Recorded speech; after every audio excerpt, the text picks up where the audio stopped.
Oke guys, kembali lagi dengan saya Gede Wirahadiwangsa, kelas 10-12, absen 18. Pada siang hari ini saya akan membahas keamanan data dalam jaringan komputer. Seperti yang kalian tahu, Indonesia pernah terjadi kebocoran data selama tahun 2023. Nah, kasus terbarunya itu terjadinya kasus bocornya 204 juta data KPU. Kemudian sempat heboh juga peretasan data dukcapil yang dilakukan oleh hacker bernama Bjorka. Tentu kalian tidak asing dengan nama hacker tersebut karena pernah booming di TikTok pada waktu lalu.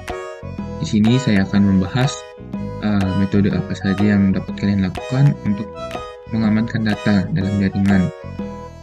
Nah, yang pertama, apa yang menyebabkan data yang ada dalam jaringan atau internet itu dapat dicuri? Yang pertama, karena kurangnya enkripsi.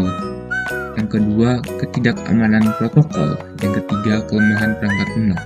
Yang kelima, ini phishing. Phishing itu apa sih? Nah, phishing ini penipuan atau serangan phishing melibatkan usaha untuk mendapatkan informasi rahasia seperti kata sandi atau data kartu kredit dengan menyamar sebagai identitas terpercaya melalui email, situs web palsu, atau pesan lainnya. Kemudian ada yang namanya malware, perangkat lunak berbahaya seperti virus Trojan atau ransomware dapat digunakan untuk mengakses dan mencuri data dari sistem yang terinfeksi.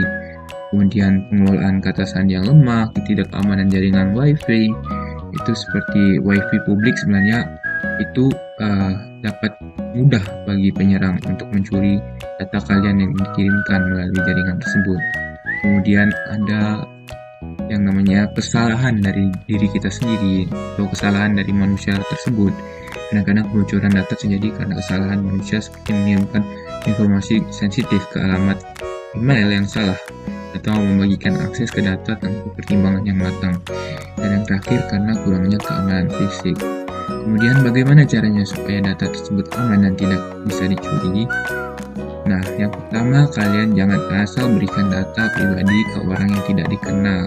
Contohnya kalian ditelepon oleh orang dengan identitas yang tidak dikenal, kalian pun tidak kenal dekat dengan dia atau tiba-tiba menelpon gitu pas kalian sedang sibuk. Itu sebaiknya jangan langsung bertindak atau mengirimkan data-data pribadi kalian.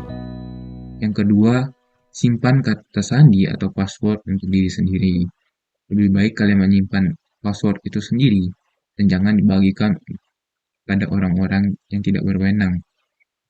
Yang ketiga, buat kata sandi atau password yang kuat dan rutin diganti. Nah, ini bagus juga karena meningkatkan keamanan data kalian. Nah, yang penting kalian tidak lupa karena keseringan diganti. Jadinya kalian sendiri yang repot. Nah, yang terakhir, aktifkan fitur verifikasi dua langkah. Nah, fitur ini akan membantu kita agar terhindar dari tindakan kejahatan yang berusaha mencuri akun pribadi kita. Ketika fitur verifikasi dua langkah ini sudah aktif, kamu akan diminta memasukkan 6 digit PIN ketika melakukan login akun di perangkat lain. Nah, yang lalu metode apa saja yang ada pada saat ini untuk mengamankan data dalam jaringan atau internet?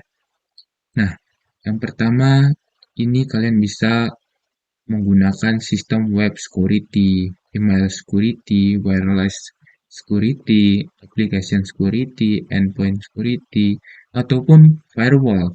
Nah, firewall ini bekerja seperti perisai untuk mengamankan jaringan komputer. Selain itu, untuk jaringan komputer internal dari sebuah jaringan eksternal juga perlu dicurigai. Jika menggunakan firewall, trafik jaringan bisa diperiksa berdasarkan beberapa protokol. Bahkan firewall juga bisa digunakan untuk memblokir trafik yang berpotensi membahayakan. Kemudian ada data loss prevention, terus juga behavioral analytics, dan yang terakhir di sini kalian bisa menggunakan antivirus atau malware. Nah, antivirus dan malware ini adalah tools yang populer dan banyak digunakan. Kedua tools ini bekerja dengan menghapus semua virus dan malware yang sudah tertanam pada perangkat yang digunakan. Namun, Untuk malware sendiri lebih berbahaya dibandingkan virus, sebab malware tidak hanya menyerang perangkat, namun juga jaringan. Itu saja yang dapat saya sampaikan. Semoga video saya ini dapat bermanfaat bagi kita semua, termasuk saya juga. Terima kasih telah menonton video ini. Salam Nusantara.